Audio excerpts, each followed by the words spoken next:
study video on traffic light counter. So you have studied counters, right? You know that in the modern days, traffic is very heavy in the roads. So you need to control the traffic flow so that the congestion is avoided. So for that you have to design a traffic light controller using counters.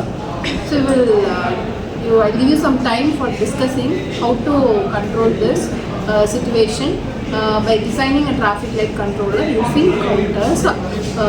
You discuss among yourselves and then we'll share the points with each other.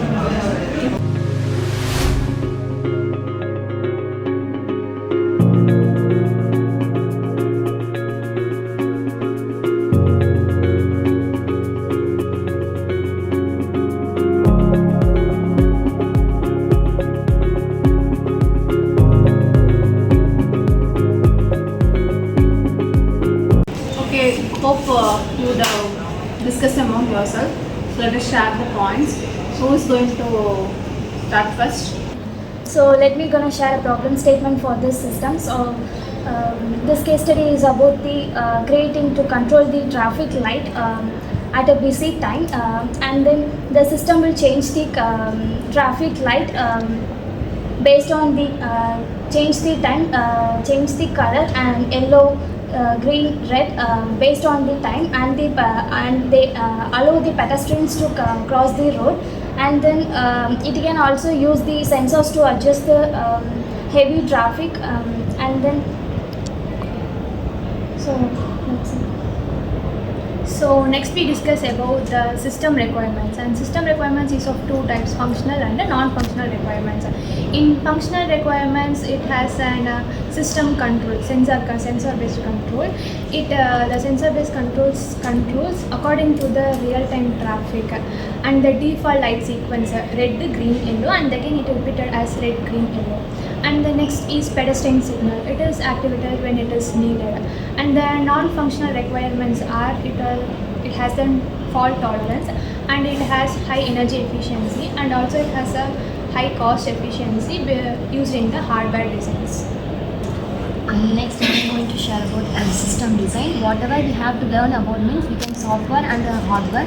First of all, the hardware components it has microcontroller to control the signals from the light transform, and it obtains from the 3 LED lights or red, yellow, green, and it obtains from embedded systems or involved in the signals, and we have to control the clock time and to measure while the vehicles are crossing in the road, and we have to wait for the minutes, and the signals are obtained in the road, and the vehicles to keep maintained at this distance, and the software components and the finite state of machines to detect the vehicle where it stands from the density, and it also the many components are obtained in this system.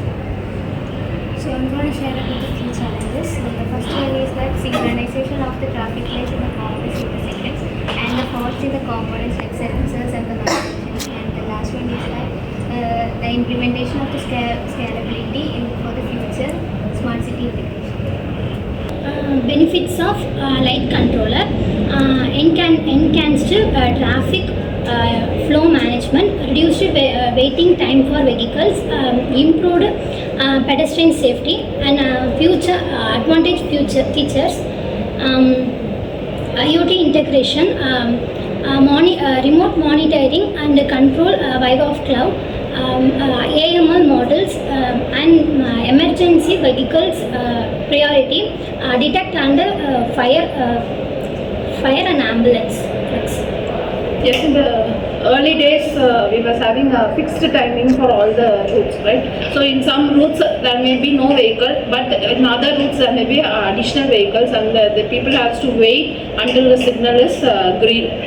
So that problem was overcome in the automatic traffic light controller, where based on the traffic load automatically the timing of the signal will get changed. If there is heavy traffic, then the green light will be on for a longer time, and if there is low traffic, the green light will be on for a less time. So this design was created to overcome the fixed method of timing. So here where counter is used is that in the timing control.